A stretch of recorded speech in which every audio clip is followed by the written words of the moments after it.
Hello everyone, this is Railsplitters on the mic. I'm Rusty Peace, and today we're talking with Lincoln Memorial University head women's soccer coach Matt Carr. Coach, welcome. Happy to be here. You are one of the most recent hires in Lincoln Memorial University athletics, but you're no stranger to the game of collegiate soccer. So if you will, for those who are watching in today, give us a little background on yourself. Sure. Yeah. Originally from Cincinnati, Ohio. Didn't live up there for too long. Moved down to Georgia with Dad's job. Moved a couple times to Virginia, back to Georgia. Obviously, the sport through coaching and playing has taken me to a lot of places in the U.S. and in the world as well. It's kind of come in full circle a little bit as long as I've been in college sports and professional sports to be able to take charge and lead my own program. So yeah, really honored.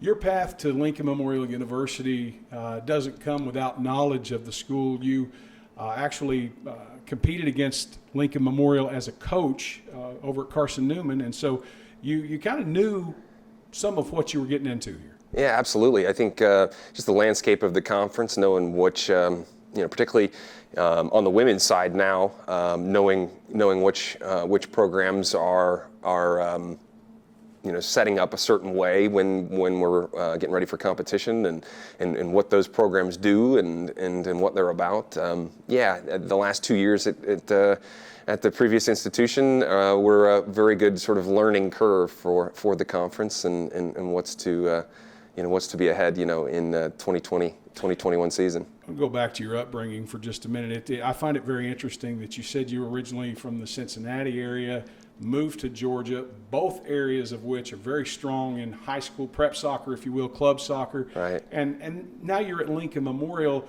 in an area that soccer has only really materialized in, let's say, the last 2.5 to 3 decades. Yeah, I would agree with that. I think in Tennessee, in the Knoxville area, there's some very good youth clubs in the area that are really starting to get some traction and really grow and really starting to compete on even the national level, which is exciting to see.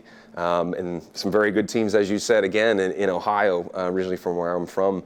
We've got quite a few players coming in from Ohio this year, new recruits. I'm excited about them. And then obviously Georgia, I think it's a hotbed with the new MLS franchise that had been put in Atlanta and how that has taken off and the amount of club, particularly in the youth system down there and the amount of kids playing in Atlanta. Great places to recruit from and obviously live and work in. So Lincoln Memorial, obviously, over the last few years has had a lot of success in women's soccer. Conference champions a year ago, went to the NCAA tournament. Prior to that, also won the conference tournament and again to the NCAA tournament. So you're coming into a program that really has had a lot of success, and it's been the first success that they've had at that level since way back at about 2004 or 5, if I'm not mistaken. Right. What is it that you feel you're going to bring to the table for this program in your tenure as head coach that can take this maybe even to a higher level? Right. I think ultimately, creating my culture. I think a culture that really supports one another in that team environment, not on the field, but off the field as well. Just looking after each other and really emphasizing, a tight-knit unit, a group that, essentially is almost creating a bond, hopefully that's unbreakable when games, come thick and fast and things are really important. Fortunately, we've got a good returning group coming back that I'm really pleased with. And then obviously the new additions, I think, are going to put us back in that, hopefully that spotlight of, doing some things in the conference and making some waves in the national tournament again. I would ask you a question, but I think it would be too obvious. I think everyone knows there's a level of difficulty that comes with any coaching position when you take over a program, especially a collegiate program that is driven basically by success. But thrown in with the COVID-19 conditions and the terms that you have to operate as a newly hired head coach. Sure. That has to be extremely difficult to deal with. Right? You know what? It has been. It's just a little over about 2 months or so. I was hired ago, but it has been challenging, particularly with the restrictions in recruiting, to be able to get out and to see kids recruit. Obviously, I haven't been able to do that. Coming in, I had a good idea of players that were available in the U.S., internationally as well. Players that were interested in similar sort of universities or a similar setup. Obviously, with my sort of recruiting connections and stuff, I've been able to sort of turn over quite a few rocks, even in the difficult time, to find players that are available that are interested in a university and getting a good education at a university like Lincoln Memorial.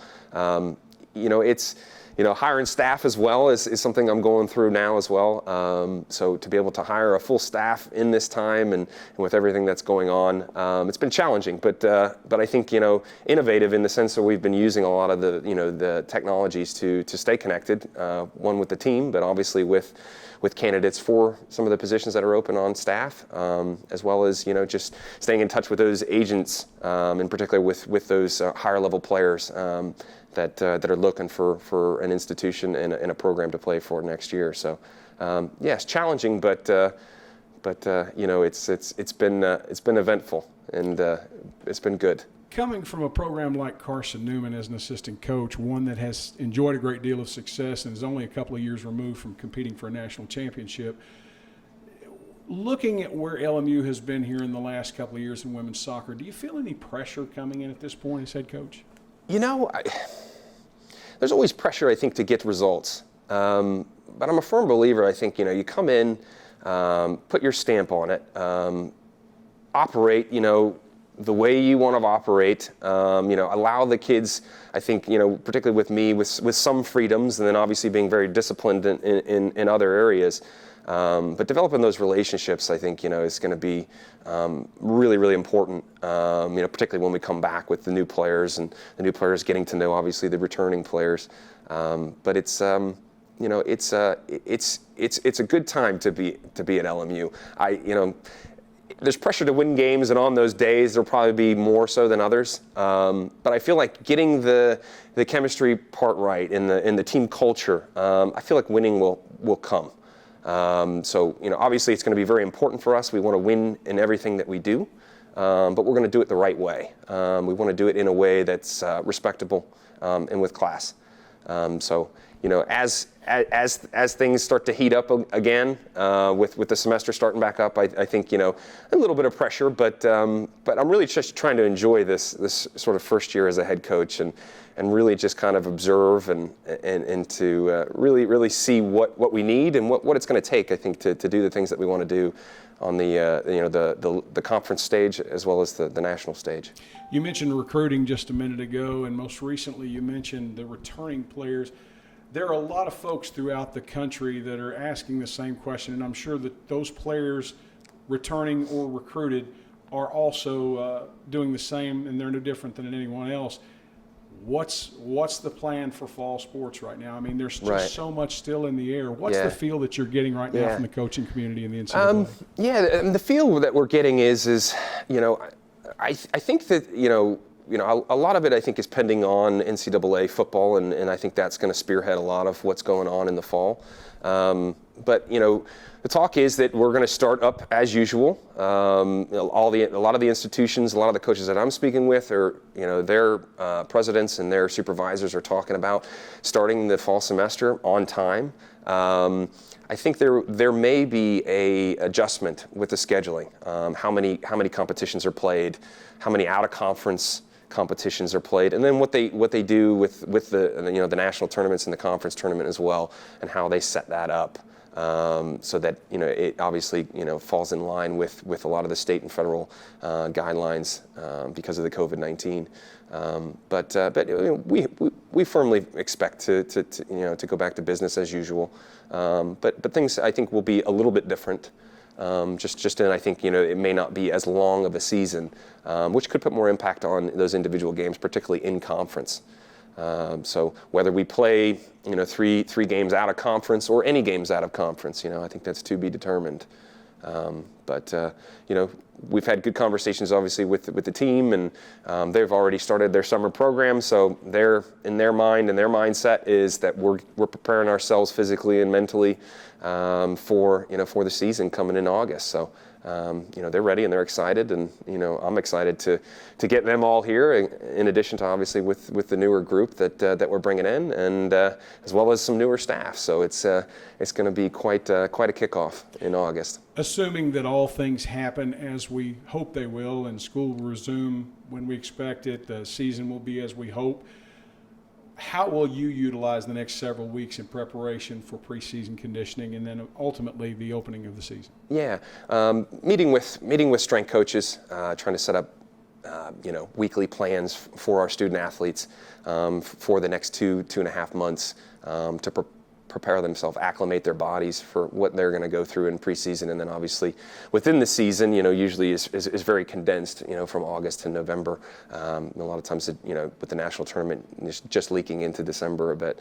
So it's really having that sort of daily or weekly correspondence with obviously the leaders in the program, the captains, and having them relay a lot of the information as well to just challenge each other, push each other.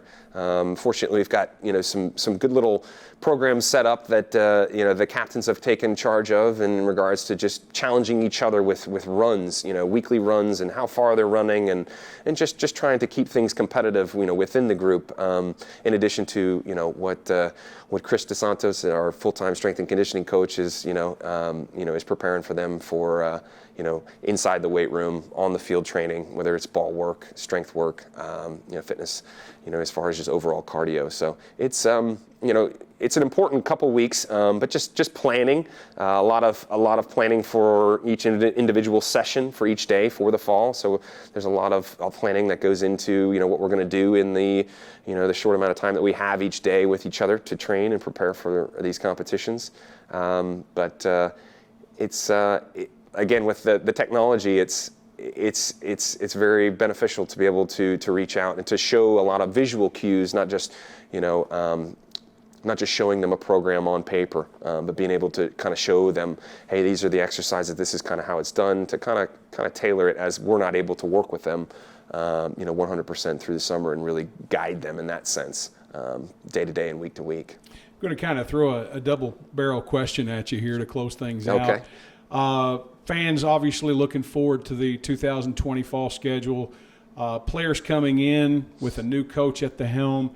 What can everyone expect as the Matt Carr style of play, Sure. and what is expected from you of your players? Yeah, it's a great question, a great double barrel question. We're going to be a hard-working group, very, very hard-working. We're going to be a team that likes to entertain.